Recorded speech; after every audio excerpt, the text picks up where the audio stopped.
राधे राधे सभी को।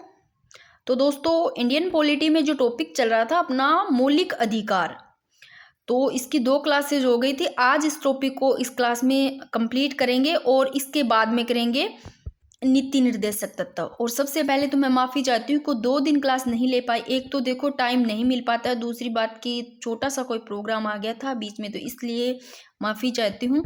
तो अब दोस्तों देखते हैं कि एक बार कि इससे पहले अपनों ने क्या देखा, फटाफट थोड़ा सा देख लेते हैं। फिर मैं बताऊं, बीच में इतनी शानदार क्लास रहने वाली, सच बता रही हूँ। कुछ चीज़ें ना वो क्वेश्चन पूछे गए हैं, मैं बताऊं जिस हिसाब से पूछे जाएंगे ना, मैंने एक ही जगह लिख दिया उन चीज़ों को और बहुत ही अच्छे से आप समझ सकते हो।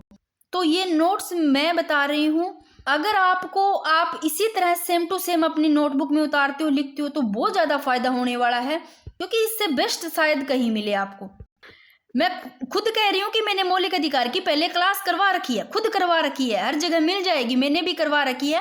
पर जो ये क्लासेस मैं अब डाल रही हूँ इतनी डीपली, सच बता रही हूँ, क्योंकि अभी जिस हिसाब से प्रश्न पूछे जा रहे हैं दोस्तों कि बिल्कुल शॉर्ट में पढ़ने से कोई फायदा नहीं है, गहराई से पढ़ना होगा। उसी हिसाब से मैं ये वापस लेकर के आई हूँ क्लास। एक बार थोड़ा सा अपने पीछे देख लेते हैं, थोड़ा सा फटाफट चलना होगा ताकि आपके टॉपिक भी थोड़े जल्दी हो जाए। और एक बात और बता दूं, अभी पता है क्या मैं सोच रही हूँ, देखो किसी के जैसे कमेंट आते हैं राजस्थान अपने ज्योग्राफी का, फिर या भारत के भूगोल का, जो भी आप बोलते हो, आर्ट एंड कल्चर का जो भी बोलते हो, देखो करवाने को मैं करवा दूं। पर ये सोच रही हूँ, अभी मैं जैसे इंडियन पॉलिटी करवा रही हूँ दोस्तों, बीच में अगर करवाऊंगी तो आपके भी सेट नहीं बैठेगी क्लासेज और वैसे भी कचरा हो जाएगा। इससे तो अच्छा है, मैं अभी ये सोच रही हूँ कि इस पे यही चलने देते हैं। इसके अलावा अदर चैनल पे जिसको जरूरत होगी ना, जो मान लो राजस्थान जीके का पढ़ना चाहे, तो मैं जो करना चाहे ओनली सिर्फ वो ही उस पर जुड़ना। बाकी जो इस चैनल से जुड़े हैं इंडियन पॉलिटी के जो करना चाहते हैं वो यही रहना। बाकी जो करना चाहे तो मैं ये कोशिश करूंगी कि एक साथ इस चैनल पर अगर बीच में मान लो 2 टॉपिक के इसके डाल दिए, बीच में ज्योग्राफी की डालूं, तो एक सेट नहीं बैठेगा, आपको भी क्लासेस नहीं मिलेगी और मेरे लिए भी ये सही नहीं है। तो आप लोग ये मत सोचना कि हम बोल रहे हैं कि राजस्थान ज्योग्राफी का आप नहीं करवा रहे हैं। कोशिश मैं पूरी करूंगी, मैं बता दूंगी आपको। तो एक बार फटाफट देख लो कि अपने मौलिक अधिकार पढ़ा, जिसमें कि प्रावधान अमेरिका से ले गए। मौलिक अधिकार भाग 3 अनुच्छेद 12 से 35 तक है इसमें। और देखो मूलतः कितने 7 मौलिक अधिकार थे और 31वां हट गया। और अभी वर्तमान में पूछे तो 6 मौलिक अधिकार है। बात करें प्रकृति की तो नकारात्मक है, क्योंकि वाद योग्य न्यायोचित है। वाद योग्य का मतलब क्या है, क्योंकि इनका उल्लंघन होने पर अपने कहा जा सकते हैं, न्यायालय जा सकते हैं मौलिक अधिकारों का, ठीक है। तो वाद योग्य न्यायोचित है, प्रकृति नकारात्मक है, अमेरिका से ध्यान रखना लिए गए हैं। और भाग 3 आर्टिकल 12 से 35, ये मैंने सारे आपको करवा दिया था कि संविधान का जो भाग 3 अपने पढ़ रहे हैं इसको मैग्ना कहा जाता है, ये सब मैंने बता दिया आपको। तो आप पहले की क्लासेस 2 देख लेना, बहुत ही शानदार तरीके से मैंने करवाई हुई है। फिर मैंने एक पेज पर आपको इसलिए करवाए क्योंकि यहाँ से भी क्वेश्चन बना हुआ मोस्ट इंपोर्टेंट। अगर पूछे आपको केवल भारतीय नागरिकों को प्राप्त मूल अधिकार वाले कौन से अनुच्छेद है, तो अनुच्छेद 15, 16, फिर 19, 29, 30 ये है केवल भारतीयों को। भारतीयों के अलावा केवल भारतीयों के साथ विदेशी नागरिकों को प्राप्त पूछे तो आर्टिकल 14, आर्टिकल 20, 21 जो कि 21A और 21, ठीक है। इसके अलावा आर्टिकल 22, आज 22 पढ़ेंगे, अपने 21 तक पढ़ लिया था। 22 से लेकर के देखो आज अपने 22 से लेकर के आर्टिकल 35 आते हैं ना इसमें मौलिक अधिकार में, 35 तक आज ये टॉपिक कंप्लीट कर लेंगे। तो जो केवल भारतीयों को और विदेशी भारतीयों को तो ये है, भारतीयों के साथ विदेशी नागरिकों को प्राप्त, ये देख लो आर्टिकल कौन कौन से। इसके अलावा 23, 24 हो गया, फिर 25 से 28 ये मैंने करवा दिया था, ठीक है। तो आप पहले वाली क्लास भी चाहे देख सकते हो। फिर आर्टिकल 13 पढ़ा था अपने ने, फिर 14 से 18 भी करवाई, जिसमें मैंने फिर एक जगह लिखे ताकि आपको एक जगह समझ में आ जाए सारे। और कल मैंने ये परसों की जो क्लास थी बहुत ही अच्छे तरीके से अनुच्छेद 19 को समझाया था, एक एक चीज समझाई थी। तो कौन सा इसमें नहीं है कि 19 से 22 में क्या है, स्वतंत्रता का अधिकार है, जो मूलतः कितने 7 प्रकार की स्वतंत्रता थी, लेकिन वर्तमान में पूछे स्वतंत्रता 6 प्रकार की है, कौन सी हट गई थी वो भी मैंने बताई। फिर 20 भी आर्टिकल बहुत अच्छे तरीके से किया था। और अनुच्छेद 21 है, इसको तो बहुत ही अच्छे तरीके से पढ़ना है, जिसमें मैंने कुछ वाद भी बताए क्योंकि ये थोड़ा सा 21 इंपॉर्टेंट रहता है। चलो अब करते हैं अपने अनुच्छेद 22 से। 22 में है गिरफ्तारी के संबंध में संरक्षण। क्या है अनुच्छेद 22 में है दोस्तों?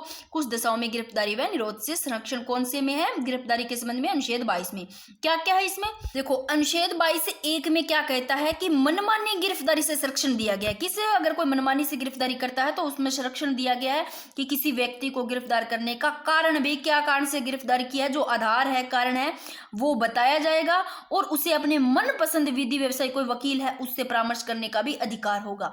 ये चीजें लिखी है कि गिरफ्तार व्यक्ति को गिरफ्तारी का कारण बताना होगा और गिरफ्तारी व्यक्ति को कानूनी यानी कि वकील है उससे परामर्श की स्वतंत्रता होगी। यानी कि जो गिरफ्तार व्यक्ति है वो पसंदीदा पुलिस को बुला करके क्या जो उसको पसंद हो उसको बुला सकता है और थाने में कानून की क्या ले सकता है, मदद ले सकता है। ठीक है। और अनुच्छेद 22(2) में क्या है कि गिरफ्तार व्यक्ति को 24 घंटे में मजिस्ट्रेट के समक्ष क्या करना होगा, पेश करना अनिवार्य है 24 घंटे के भीतर और यात्रा समय शामिल नहीं है उसमें। जिस थाने में उसने अपराध किया है दोस्तों, उस थाने में पहुंचने के 24 घंटे के बाद। ठीक है ना।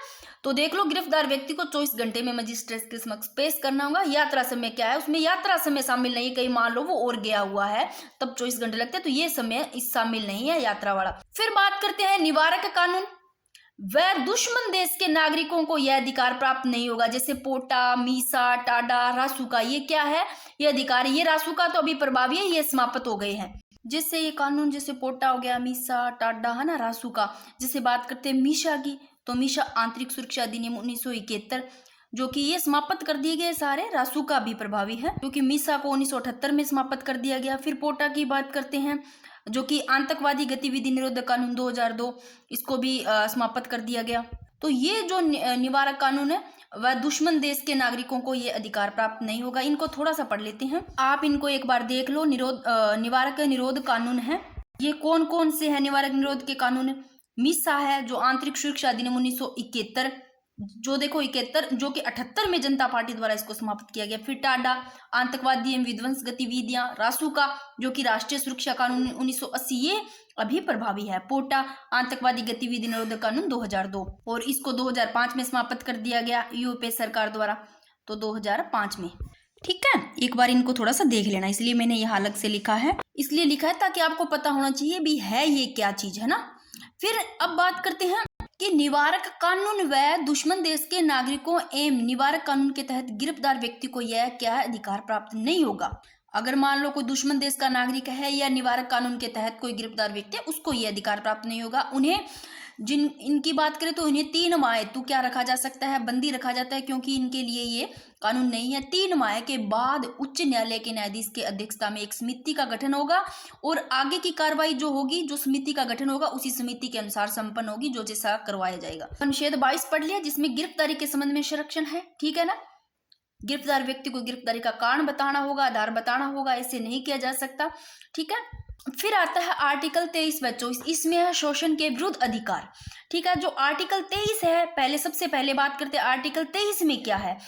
अनुच्छेद 23 में है मानव के दुराव्यापार तथा बलात्कार श्रम का प्रतिषेध।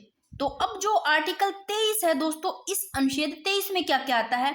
अनुच्छेद 23 में 3 प्रकार के शोषण आते हैं। कौन कौन से आते हैं तो देख लो। सबसे पहले अनुच्छेद 23 व 24 में शोषण के विरुद्ध अधिकार। अनुच्छेद 23 में बात करें तो मानव के दुराव्यापार तथा बलात्कार श्रम का प्रतिषेध, क्योंकि अनुच्छेद 23 है, इस अनुच्छेद में 3 प्रकार के शोषणों का क्या किया गया है, प्रतिबंधित किया गया है। कौन कौन से?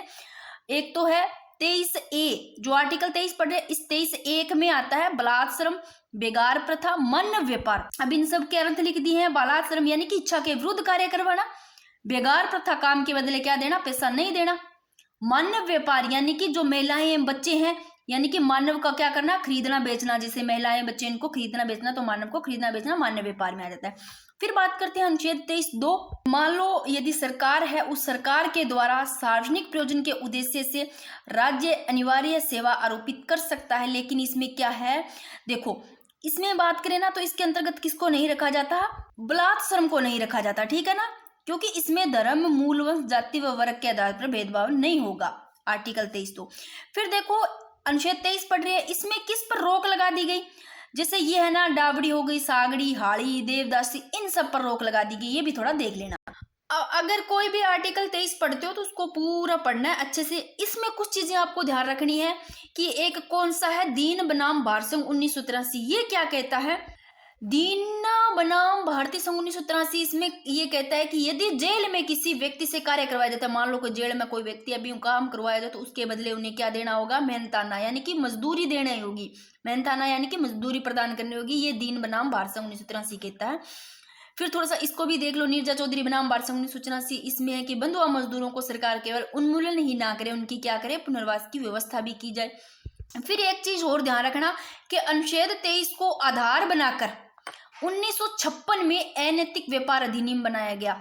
तो 1956 में अनैतिक व्यापार अधिनियम बनाया गया। ये किसको आधार बनाकर, कौन से आर्टिकल को बनाकर के पूछे, तो अनुच्छेद 23 को।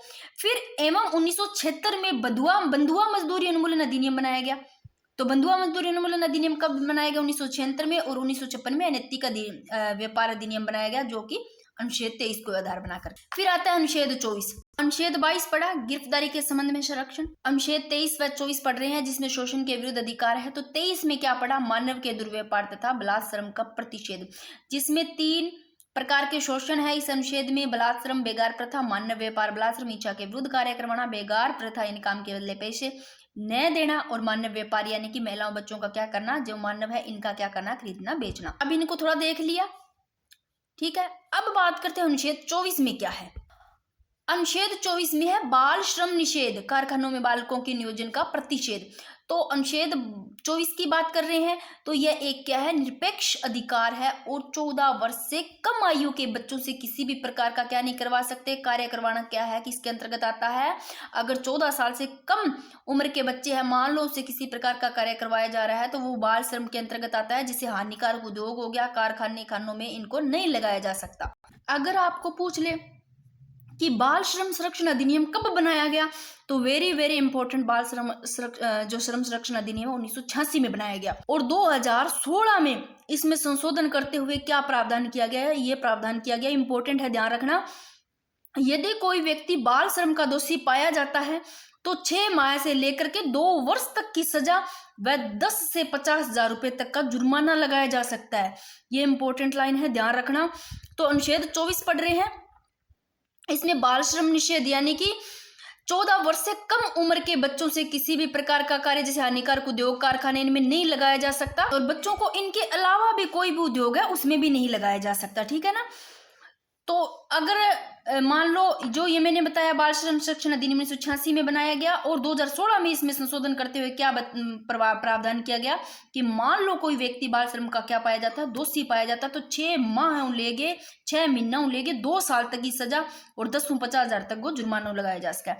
अगर आपको पूछ ले कि बाल श्रम उन्मूलन हेतु नोबेल पुरस्कार किसको दिया गया, तो ये नाम भी जरूर ध्यान रखना, पता होगा, कैलाश सत्यार्थी को दिया गया। इंपॉर्टेंट है, अगर पूछ लिया जाता है तो एक जगह ही इनको लिख दिया, आप देख लेना। अब बात करते हैं अनुच्छेद 25 से 28। इसमें क्या आता है, धार्मिक स्वतंत्रता का अधिकार। मेरे को ये बताना, 25 से 28 जो धार्मिक स्वतंत्रता का अधिकार है, क्या ये अधिकार है, क्या ओनली भारतीयों को है, क्या भारतीयों के साथ विदेशियों को भी है। मैंने सब बताया है आपको, तो आप बताना। मैंने ये भी बताया कि भारतीयों को कौन कौन से है अनुच्छेद, और जो अधिकार प्राप्त है कौन कौन से अनुच्छेद के अंतर्गत, और भारतीयों और विदेशियों दोनों को कौन कौन से है। तो अनुच्छेद 25 में है अंतःकरण की स्वतंत्रता, धर्म के आबाद रूप से मानने, आचरण करने तथा प्रचार करने का अधिकार, यानी कि धार्मिक स्वतंत्रता का अधिकार है उनको। अब ये आपको 3 शब्द ध्यान रखने हैं, लोक व्यवस्था, एक सदाचार और स्वास्थ्य। इनके अंतर्गत रहते हुए प्रत्येक व्यक्ति को अपने अपने धर्म को मानने, धर्म के अनुसार आचरण व अंतःकरण की स्वतंत्रता होगी भाई, क्योंकि लोक व्यवस्था, सदाचार, स्वास्थ्य, इनसे खिलवाड़ नहीं किया जा सकता। तो इनके अंतर्गत रहते हुए आप देखना कि प्रत्येक व्यक्ति को अपने अपने धर्म को मानने, धर्म के अनुसार आचरण करने व अंतःकरण की स्वतंत्रता होगी। अपने आर्टिकल 25 से 28 पढ़ रहे हैं, जो कि धार्मिक स्वतंत्रता का अधिकार आता है। और अनुच्छेद 25 में और भी क्या कहा गया है कि प्रत्येक व्यक्ति धर्म का क्या कर सकता है, प्रचार प्रसार कर सकता है। यही बात इसमें कही गई है। तो प्रत्येक व्यक्ति अपने धर्म का क्या कर सकता है, प्रचार प्रसार कर सकता है। सिख, जैन, बौद्ध हिंदू धर्म में शामिल होंगे। सिख, जैन, बौद्ध हिंदू धर्म में शामिल होंगे। सिख धर्म के अनुयायी, वो ये बात भी इसमें कही गई है अनुच्छेद 25 में 2 बातें और। सिख धर्म के अनुयायी कटार या कृपाण धारण कर सकते हैं एवं साथ लेकर चल सकते हैं। ये पता भी होगा, बहुत अच्छे से पढ़ भी रखा होगा। तो अनुच्छेद 25 में देख लो क्या क्या पढ़ा है, आपने देखा है। और प्रत्येक व्यक्ति अपने धर्म का प्रचार प्रसार कर सकता है और सामाजिक सुधार को धार्मिक आधार पर प्रतिबंधित नहीं किया जा सकता। हिंदू मंदिरों को हिंदू समाज के सभी वर्गों के लिए क्या खोला जाएगा, ठीक है। हिंदू धर्म से संबंधित सार्वजनिक स्थलों में प्रवेश को लेकर कोई भेदभाव नहीं किया जाएगा, ठीक है, अभी मैंने बताया इसको। और व्यक्ति अपने धर्म का क्या कर सकता है, परिवर्तन कर सकता है, लेकिन परिवर्तन किसी प्रलोभन या, देखो कोई भी व्यक्ति है ना, वो अपने धर्म का क्या कर सकता है, परिवर्तन कर सकता है, लेकिन परिवर्तन है कोई प्रलोभन या दबाव में नहीं होगा। कोई उसको प्रलोभन कर दे या फिर प्रलोभन दे या फिर दबाव डाले तो दबाव या प्रलोभन में नहीं होगा, ठीक है ना, वो कर सकता है धर्म का परिवर्तन। फिर बात करते हैं, एक ये ध्यान रखना वेरी वेरी इंपॉर्टेंट, कौन सा, निखिल सोनी बनाम राजस्थान राज्य 2016। जैन धर्म में प्रचलित जो संथारा है, संथारा समझते हो आप, सलेखना प्रथा, जिसको संथारा या सलेखना प्रथा कहते हैं। जैसे अंत्याग को छोड़ देते हैं ना, अंत्याग छोड़ते हैं, वो बैठते हैं, मृत्यु का वो सामना करने वाली बात होती है भाई। तो ये चीजें हैं ना, इसमें निखिल सोनी बनाम राजस्थान राज्य 2016 में जैन धर्म में प्रचलित जो संथारा सलेखना प्रथा है, जैन धर्म की अंतरंग का भाग है। अंतरंग यानी कि धर्म का जो मूल भाग, ठीक है। अतः वह संथारा कर सकते हैं, लेकिन संथारा के समय बड़े धार्मिक आयोजन नहीं करेंगे भाई। तो ये ध्यान रखना, निखिल सोनी बनाम राजस्थान राज्य 2016, जैन धर्म में प्रचलित जो संथारा है, जो सलेखना प्रथा बोलते हैं इसको, जैन धर्म के अंतरंग का भाग है। अतः वह संथारा कर सकते हैं, लेकिन संथारा के समय क्या, बड़े धार्मिक आयोजन नहीं करेंगे। फिर आता है अनुच्छेद 26, इसमें क्या है, धार्मिक मामलों के प्रबंध की स्वतंत्रता, धार्मिक कार्यों के प्रबंधन का अधिकार, जिसके अंतर्गत धर्मावलंबियों को धार्मिक संस्था की स्थापना का अधिकार है। चल अचल संपत्ति के अर्जन एवं स्वामित्व का अधिकार है।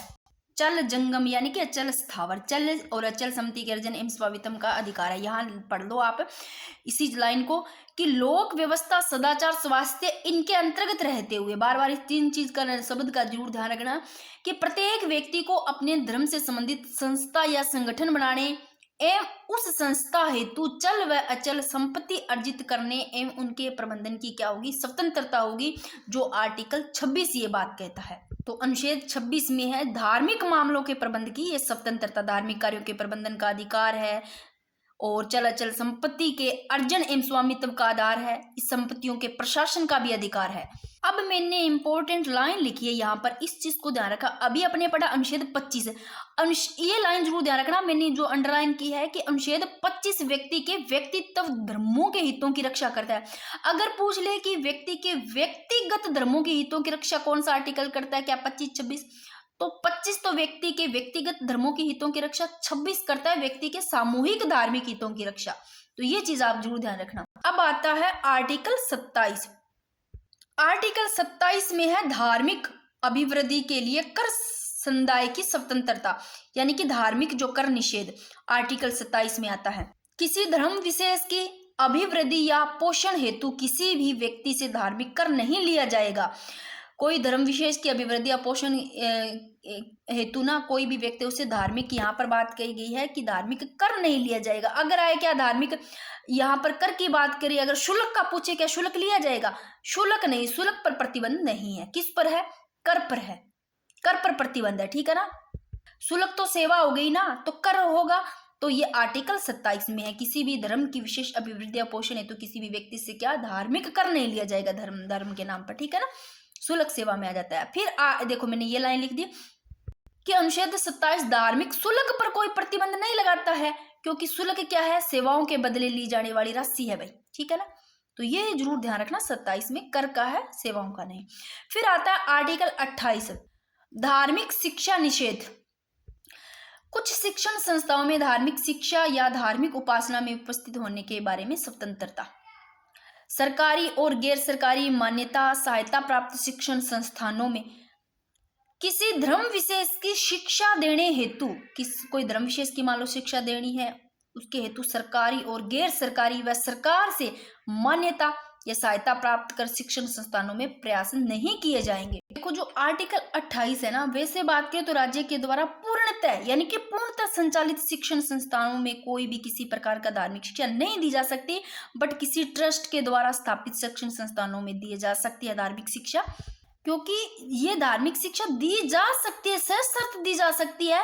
मान लो किसी बच्चे को देना है, कोई बच्चा है, उसको अगर धार्मिक शिक्षा दी जाए ना, तो वो ऐसे नहीं दी जा सकती स्कूलों में, शिक्षण संस्थानों में। कैसे?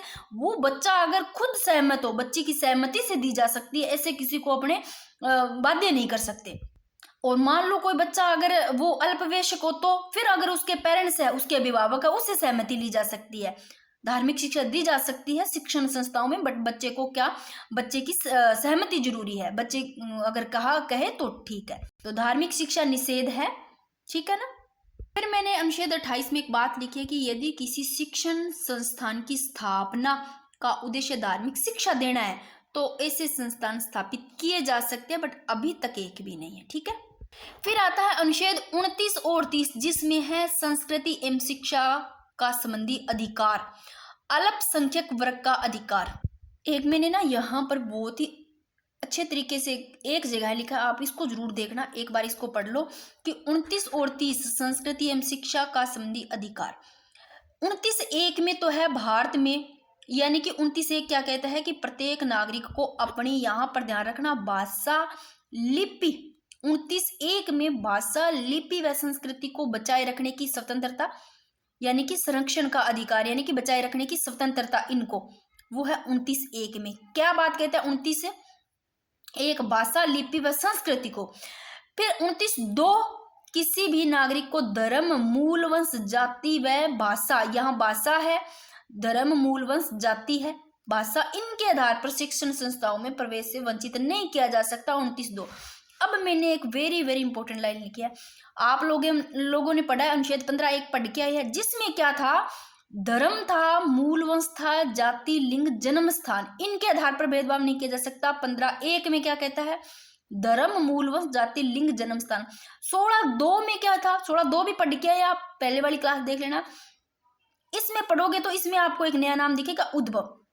धर्म, मूल, वंश, जाति, लिंग, ये आगे उद्भव आता है, यहाँ पर जन्म स्थान आ गया, एक निवास स्थान, ठीक है ना। तो यहाँ उद्भव आता है, तो 16(2) उद्भव 16(2). 23 की बात करते हैं, अनुच्छेद 23(2) में याद रखना आपको वर्ग, क्योंकि ये क्वेश्चन पूछा गया इसी प्रकार से ना, तो आप इनको बहुत अच्छे से ध्यान रखने लेना है। अगर आता है कि 15(1) तो आपको पता है, 16(2) आता है तो उद्भव ध्यान रख लोगे, 23(2) आता है आर्टिकल अनुच्छेद, तो इसमें आप वर्ग ध्यान रखना, धर्म, मूल, वंश, जाति तो पता है, वर्ग 23(2). फिर अनुच्छेद 29(2) में भाषा ध्यान रखना, 29(2) में भाषा को, धर्म, मूल, वंश, जाति, भाषा आती है तो 29(2), वर्ग आता है तो 23(2), उद्भव आता है तो 16(2। या आप इस प्रकार अपने नोट्स में लिखोगे ना तो बहुत ही ज्यादा फायदा होगा, एक जगह लिख लोगे तो। फिर एक अनुच्छेद 325 भी ध्यान रखना, इसमें धर्म, मूल, वंश, जाति, लिंग आता है, ठीक है ना। तो ये थोड़ा ध्यान रखना, इनके आधार पर भेदभाव का आप देख लेना। तो ये 29(2) पढ़ा है, जिसमें आपको भाषा ध्यान रखनी है, और किसी में भाषा नहीं, 34(2) में है। वर्ग की बात करें तो इसमें आता है 23(2) में, उद्भव 16(2) में, ठीक है। फिर आता है अनुच्छेद 30। 30 में क्या है, 30 में शिक्षण संस्थाओं की स्थापना और प्रशासन करने का अल्पसंख्यकों का अधिकार। देखो 30 में नाम आता है अल्पसंख्यक वर्ग। क्या 29 में पढ़ा आप लोगों ने अल्पसंख्यक वर्ग? नहीं पढ़ा, 29 में तो कुछ नहीं पढ़ा, क्योंकि यहाँ पर तो आर्टिकल 29-30 पढ़ रहे हैं, जिसमें संस्कृति एवं शिक्षा संबंधी अधिकार, अल्पसंख्यक वर्ग का अधिकार 29-30 दोनों में पढ़ेंगे, ठीक है ना। इसमें तो 29 में तो ये पढ़ा है अपनों ने, तो 29 में पूछ ले क्या अल्पसंख्यक वर्ग कहीं लिखा हुआ है, तो इसमें नहीं है। तो किसमें अल्पसंख्यक वर्ग का नाम, यह है 30 में। तो शिक्षण संस्थाओं की स्थापना और प्रशासन का करने का अल्पसंख्यकों का अधिकार 30 में आता है। अल्पसंख्यक वर्गों को अपनी भाषा व लिपि में शिक्षा देने हेतु शिक्षण संस्थान खोलने एवं उनके प्रबंधन की स्वतंत्रता होगी। अनुच्छेद 30 में अल्पसंख्यक जो वर्ग है ना, उनको अपनी भाषा और लिपि में शिक्षा देख लो देने की, शिक्षण संस्थान खोलने की और उनके प्रबंधन की स्वतंत्रता होगी अनुच्छेद 30 में। फिर सरकार के द्वारा शिक्षण संस्थानों को दिया जाने वाला वित्तीय अनुदान के समय इन शिक्षण संस्थानों के साथ भेदभाव नहीं किया जाएगा, लेकिन सरकार के नियम व प्रकृतियों का पालन इन संस्थानों को करना होगा। और मदरसों की स्थापना की बात करें तो वो अनुच्छेद 30 में ही है, लेकिन अनुच्छेद 30 में मदरसा शब्द, जो मदरसा शब्द है वो लिखा हुआ नहीं है, स्थापना की जरूर है। तो ये थोड़ा सा पढ़ लेते हैं, ये मैंने लिखा भी है, आप इसको ध्यान रखना। मदरसों की स्थापना पूछे कौन से अनुच्छेद के तहत की गई है, तो अनुच्छेद 30 मदरसों, ऐसे लो मदर या 30 साल कैसे याद रखना, अनुच्छेद 30 याद रह जाएगा। स्थापना की बात, स्थापना है वो बात कही गई है कि इस 30 के तहत हुई है, लेकिन अनुच्छेद 30 में मदरसा शब्द लिखा हुआ नहीं है। फिर अनुच्छेद 31 तो पहले ही पढ़ लिया था, तो इसको समाप्त कर दिया गया। ये जब स्टार्टिंग में पढ़ा था मैंने यही बताया था, 44वां संविधान संशोधन 1978 द्वारा बताया मैंने कि अनुच्छेद 31 में उल्लेखित जो संपत्ति का अधिकार है, इसको मौलिक अधिकारों से हटा करके अनुच्छेद 30A के तहत क्या बना दिया गया, कानूनी या विधिक अधिकार बना दिया गया। तो अब वर्तमान में पूछे मौलिक अधिकार कितने हैं, तो 6 है, ठीक है ना। मूलतः 7 थे जो ये हट गया, तो संपत्ति का अधिकार निरस्त कर दिया गया, ठीक है ना, हटा दिया गया। ये लिख रखा है मैंने, जो कि जनता पार्टी द्वारा संपत्ति के अधिकार को मौलिक अधिकारों की सूची से हटा दिया गया 44वां संविधान संशोधन 1978 द्वारा। और वर्तमान में स्थिति की बात करें तो ये अभी मैंने बताया ही है, जो संपत्ति का अधिकार एक वैधानिक अधिकार है, भाग 12 अनुच्छेद 301, जिसका अभिप्राय है कि संपत्ति के अधिकार के उल्लंघन के आधार पर कोई भी व्यक्ति सीधे कहाँ उच्चतम न्यायालय नहीं जा सकता। फिर आता है 31 के बाद में अनुच्छेद 32। अनुच्छेद 32 में आता है संवैधानिक उपचारों का अधिकार। डॉक्टर भीमराव अंबेडकर ने अनुच्छेद 32 को क्या कहा है, संविधान को हृदय या आत्मा कहा है। तो ये तो आपको पता भी होगा कि संविधान का हृदय एवं आत्मा डॉक्टर भीमराव अंबेडकर ने कौन से अनुच्छेद 32 को कहा है। फिर एक ये ध्यान रखना, कौन से, गजेंद्र गढ़कर ने क्या कहा है, अनुच्छेद 32 को प्रजातांत्रिक भवन की आधारशिला है। तो अनुच्छेद 32 को प्रजातांत्रिक भवन की आधारशिला किन्होंने कहा है, गजेंद्र गढ़कर ने। अब बात करते हैं 32(1) में क्या है, व्यक्ति के मौलिक अधिकारों का संरक्षक उच्चतम न्यायालय है। 32(1) कहता है कि व्यक्ति के मौलिक अधिकारों का संरक्षक क्या है, उच्च न्यायालय है, उच्चतम न्यायालय है, सुप्रीम कोर्ट।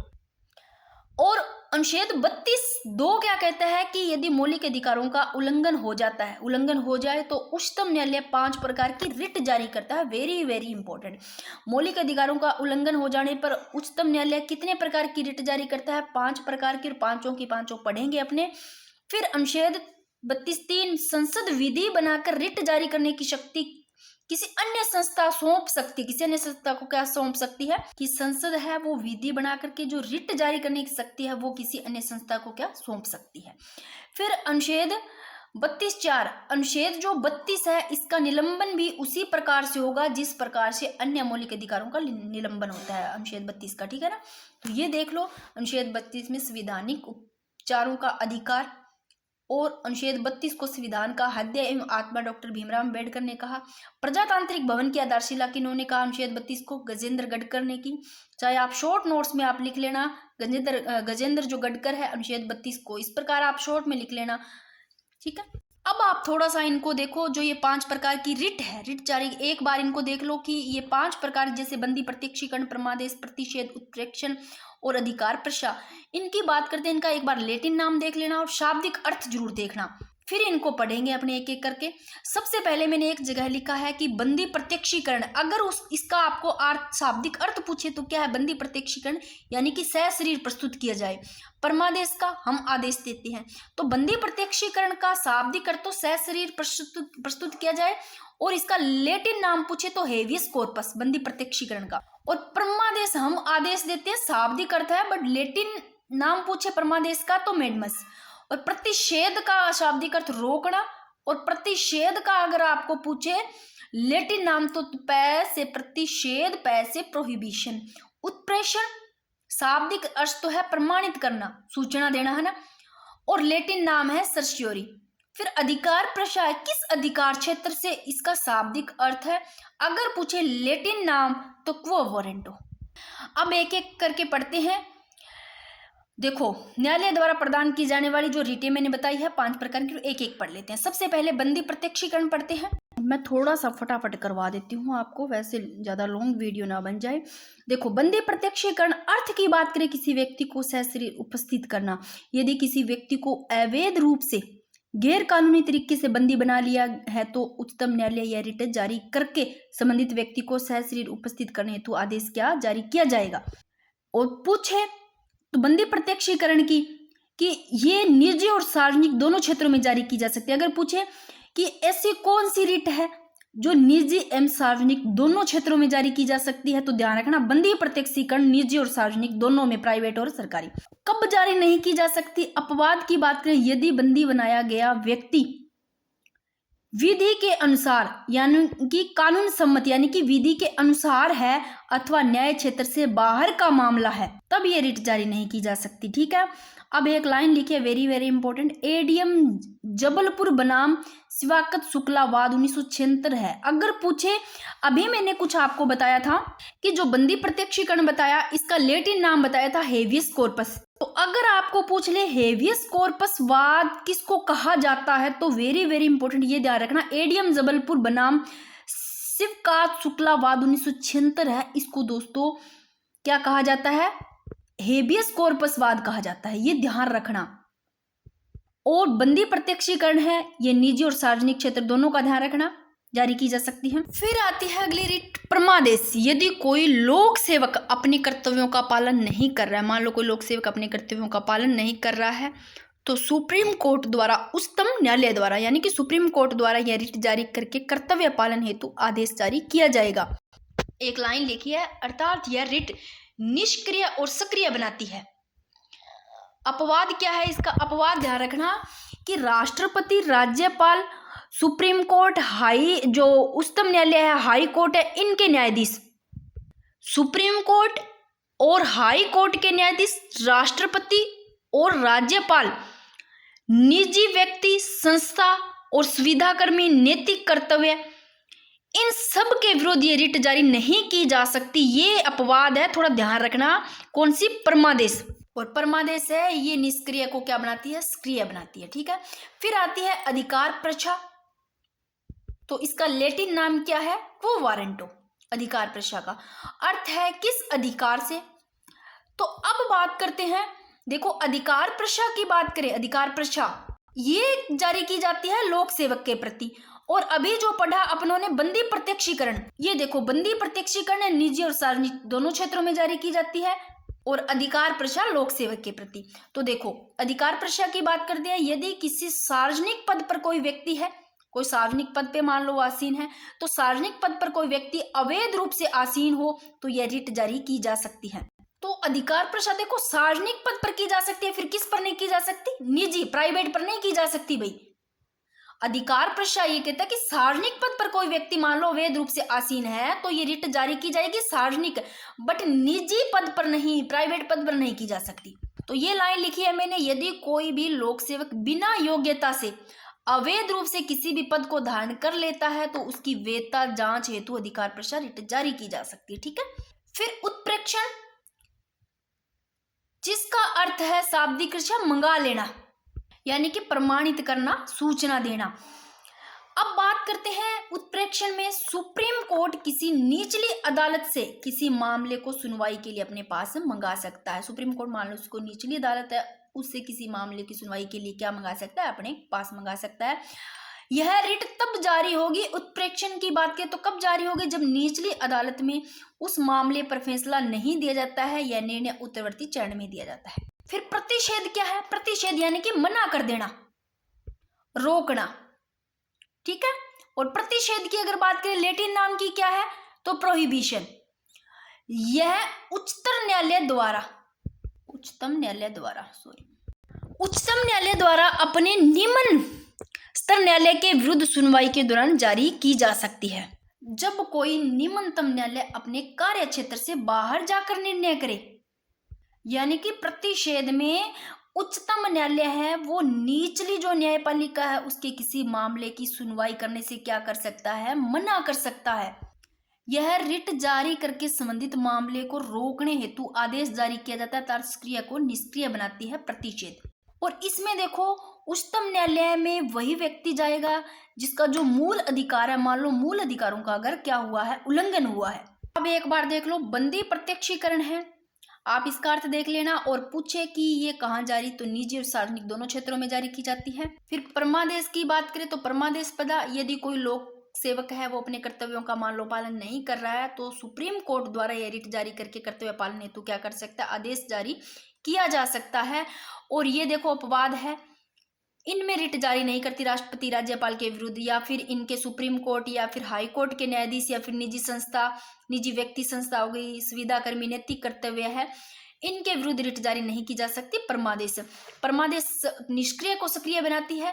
अधिकार प्रशा की बात करें तो ये लोक सेवक के प्रति जारी की जाती है, और ये सार्वजनिक पद पर कोई व्यक्ति अवैध रूप से आसीन है तो ये रिट जारी की जाती है, बट निजी प्राइवेट क्षेत्रों पर नहीं।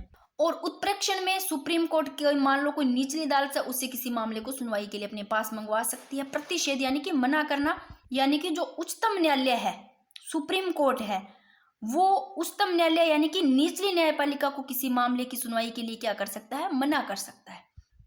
एक आप अनुच्छेद 226 को थोड़ा देख लेना कि यदि मौलिक व जो कानूनी अधिकार है इनका मान लो हनन हो जाता है, कौन से मौलिक और कानूनी अधिकारों का मान लो हनन हो जाए तो उच्च न्यायालय 6 प्रकार की रिट जारी करती है। 5+1, एक में जो है वो इंजेक्शन है यानी कि अंतरिम राहत।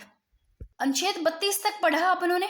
अनुच्छेद 33 में क्या है, देखो अनुच्छेद 33 में है सैन्य बलों और अर्ध सैन्य बलों से में कार्यरत लोगों के लिए मूल अधिकारों को प्रतिबंधित किया जा सकता है, यानी कि सेना और अर्धसैनिक बल, पुलिस, खुफिया व संचार से जुड़े जो व्यक्ति है उनके मौलिक अधिकार क्या नहीं किए जा सकते, सीमित नहीं किए जा सकते। इन सब के ध्यान रखना, किन किन से जुड़े हुए व्यक्तियों के, सेना से मान लो, अर्धसैनिक बल, पुलिस, खुफिया व संचार, इन सब से जुड़े हुए हैं तो उनके मौलिक अधिकारों को क्या नहीं किया जा सकता, सीमित नहीं किया जा सकता। आर्टिकल 33 में अनुच्छेद 33 कहता है। फिर अनुच्छेद 34 में है सैन्य क्षेत्र, यानी कि जो मार्शल लॉ सैन्य क्षेत्र है इसके समय मौलिक अधिकार सीमित किए जा सकते हैं। अनुच्छेद 34 में मार्शल लॉ के समय क्या किया जा सकते हैं, मौलिक अधिकार सीमित किए जा सकते हैं। इस समय सामान्य विधि के स्थान पर सैन्य विधि प्रभावी हो जाएगी, सामान्य विधि उसके स्थान पर सैन्य विधि प्रभावी हो जाएगी। अनुच्छेद 34। अब एक लाइन लिखिए, यदि किसी क्षेत्र में सैन्य अधिनियम लागू हो तो उस क्षेत्र के लिए मूल अधिकारों को स्थगित किया जा सकता है। मान लो किस क्षेत्र में सैन्य अधिनियम लागू होता है तो उस क्षेत्र के लिए क्या जो मूल अधिकारों को क्या किया जा सकता है, स्थगित किया जा सकता है। उदाहरण सशस्त्र बल विशेष अधिकार अधिनियम 1958, और इस कानून के तहत सैन्य बलों के कुछ विशेष अधिकार मिल जाते हैं, जैसे लोगों की तलाशी, आवागमन पर रोक लगाना, ये सारे। फिर अनुच्छेद 35 क्या कहता है, इसके बाद में कुछ मैंने मोस्ट इंपोर्टेंट चीजें लिखी वो थोड़ी सी पढ़ेंगे। तो 35 तक है। 12 से 35 किस में है, मौलिक अधिकार आपको पता है, भाग 3 में 12 से 35 आते हैं। मौलिक अधिकारों से संबंधित विधि बनाने की शक्ति किसको है, संसद को प्राप्त होगी, ये अनुच्छेद 35 में है। क्या ये अधिकार राज्यों के विधानमंडल को प्राप्त है, नहीं, राज्य के विधानमंडल को प्राप्त नहीं है, किसको है, केवल संसद को। मैं यहाँ लिख देती हूँ, विधानमंडल को नहीं, संसद को। समझ जाओगे ऐसे, संसद को है तो यहाँ पर मैंने क्रॉस कर दिया, विधानमंडल को नहीं। अब दो चीजें इसमें ध्यान रखना कि 35(1) कै में इसके अंतर्गत जैसे आर्टिकल आते हैं जिससे संबंधित विधि संसद द्वारा बनाई जाएगी। कौन से, अनुच्छेद 35(1) कै में अनुच्छेद 16(3), 23(3) और 33 व 34 से संबंधित विधि संसद द्वारा बनाई गई। तो ये आप पढ़ोगे, जब पढ़ के आए हो 16(3) पढ़ के आए हो, 32(3) पढ़े हैं, 33 पढ़ा है, अभी 34 पढ़ा है, तो इनसे संबंधित विधि किसके द्वारा, ध्यान रखना, संसद द्वारा बनाई जाए। फिर मैंने लिखा है 35(1) ख, ऐसे प्रावधान जिनके मौलिक अधिकारों में अपराध घोषित किया गया हो उनसे संबंधित विधि संसद द्वारा, जैसे कि 17, 23, 24 में, यानी कि जिनके मौलिक अधिकारों में अपराध घोषित किया गया उनसे संबंधित है। 17 में ऐसे प्रस्ताव आ गया, 17, 23, 24 और 23, 24 में भी पढ़ा अभी थोड़ी देर पहले, शोषण के विरुद्ध अधिकार, ठीक है ना, इनमें भी संसद द्वारा बनाई जाएगी, ठीक है ना, विधि। अब अपनों ने 35 पढ़ लिया आर्टिकल। अब थोड़ा सा ये देख लेते हैं इसमें कुछ चीजें मौलिक अधिकार में। देखो, मंदिरों में प्रवेश महिलाओं का मौलिक अधिकार है, जो कि 1 अप्रैल 2016 को बॉम्बे उच्च न्यायालय ने किसी पूजा स्थल या मंदिर में प्रवेश करने हेतु लैंगिक विभाजन पर क्या लगाई, रोक लगाई। कब, 1 अप्रैल 2016 को। एक आप लोगों ने सुना होगा जो सणंगपुर मंदिर है उसमें महिला के प्रवेश को लेकर के विवाद था, उसके बाद में कब, इस 1 अप्रैल 2016 को न्यायालय उसने महिलाओं के प्रवेश को लेकर क्या ठहराया, वैध ठहराया, और क्या कहा कि ऐसा कोई स्थान नहीं है जहां पुरुष जा सकते हैं, महिलाएं क्यों नहीं जा सकती? तो महिलाएं नहीं, ये मतलब कौन सा है भाई जहां पुरुष जाए और महिलाएं नहीं? तो मंदिरों में प्रवेश महिलाओं का मौलिक अधिकार है, जो कि 1 अप्रैल 2016 को बॉम्बे उच्च न्यायालय ने किसी पूजा स्थल या मंदिरों में प्रवेश हेतु लैंगिक विभाजन पर क्या लगाई? रोक। फिर एक ये भी ध्यान रखना, बच्चों से पता भी होगा, सब लोगों ने पढ़ भी रखा है, फिर वे जिन्होंने नहीं पढ़ा आप अच्छे से ध्यान रखना, बच्चों से दुष्कर्म करने पर फांसी की सजा का प्रावधान केंद्रीय मंत्रिमंडल ने कब? 21 अप्रैल 2018 की बात है। 21 अप्रैल 2018 को पोक्सो एक्ट में बदलाव के लिए अध्यादेश को अनुमति दे दी थी। जो पोक्सो एक्ट है, प्रोटेक्शन ऑफ चिल्ड्रंस, जो फ्रॉम सेक्सुअल ऑफेंस है, जो कह सकते हैं इसमें जो संशोधन हुआ था, इसमें ये बात कही गई थी, जो ये संशोधन हुआ था ना दोस्तों, इस संशोधन में ही पोक्सो एक्ट में संशोधन के बाद में क्या फैसला लिया, ये देखो कि देश में 12 वर्ष या उससे कम आयु की बच्चियों के साथ रेप के दोषियों को क्या फांसी की सजा दी जा सकती है। तो ये ध्यान रखना, कब डेट जरूर ध्यान रखना, 21 अप्रैल 2018 को पोक्सो जो एक्ट है इसमें बदलाव के लिए अध्यादेश की अनुमति दे दी थी। तो आप एज ध्यान रखना, 12 वर्ष या उससे कम आयु के बच्चों, ठीक है। फिर 2-3 चीजें लिखिए, आप इनको थोड़ा देख लेना। नोट, वे मौलिक अधिकार जो केवल भारत के नागरिकों को प्राप्त है, ये मैंने थोड़ी आपको पहले भी बताया, आप यहाँ भी देख लो, भारतीयों को प्राप्त, और इधर मैंने बताया था भारतीय और जो विदेशियों को दोनों को प्राप्त है। भारतीयों को मैंने आर्टिकल बताया 15, 16, 19, 29, ये बता दिया। 19 में जैसे धर्म, मूलवश जाति हो गया, लिंग या जन्म स्थान के आधार पर विभेद का प्रतिषेध, भेदभाव नहीं किया जाए। 16 में है लोक नियोजन के विषय में अवसर की समानता, सरकारी जॉब। और 19 में मैंने बता दिया वाक व अभिव्यक्ति की शांतिपूर्वक एवं सशस्त्र सम्मेलन करने, संघ सरकारी समिति बनाने की, सारी चीज इसमें आ गई। 29 में अल्पसंख्यक वर्गों के हितों के संरक्षण, 30 में देख लेना। तो जो ये आर्टिकल मैंने इतने बताए थे, ये बताए केवल भारतीय नागरिकों को प्राप्त होते हैं। फिर नोट मैंने लिखा कि मौलिक अधिकारों का निलंबन कौन सा? आर्टिकल 358 राष्ट्रीय आपात की घोषणा के साथ ही अनुच्छेद 19 है, इसमें उल्लेखित जो स्वतंत्रता है वो स्वतः निलंबित हो जाएगी। यानी कि अनुच्छेद 358 में राष्ट्रीय आपात की घोषणा है ना, घोषणा के साथ में ही अनुच्छेद 19 में उल्लेखित स्वतंत्रता है वो अपने आप ही निलंबित हो जाएगी। एवं आपातकाल मान लो हट जाता है, हटते ही वो स्वतः क्या हो जाती है? प्रभावी हो जाएगी। ये ध्यान रखना। अनुच्छेद 358 और अनुच्छेद जो 359 है, इसमें है कि राष्ट्रीय आपातकाल के समय, इसमें अनुच्छेद 20 और 21, ठीक है। 358 में अनुच्छेद 19, इसका ध्यान रखना। और 359 में राष्ट्रीय आपातकाल के समय कौन सा आर्टिकल? 59 के समय तो 20-21 का निलंबन नहीं होगा। अन्य अधिकारों के निलंबन हेतु राष्ट्रपति को आदेश जारी करना होगा। यदि आपातकाल मान लो सशस्त्र विद्रोह के कारण लगा है तो अनुच्छेद 19, 20, 21 का निलंबन नहीं होगा। तो ये थोड़ा सा लिखा है, देख लेना आप। वैसे मैंने को जब पहले क्लासेस करवाई थी ना इंडियन पॉलिटी की, तब मैंने इनको करवा रखा है बहुत अच्छे तरीके से, इसलिए यहाँ पर एक बार सीधा लिखा है, तो आप इनको जरूर देख लेना। तो ये टॉपिक हो गया कंप्लीट। इसके बाद में नीति निर्देशक तत्व कर लेते हैं।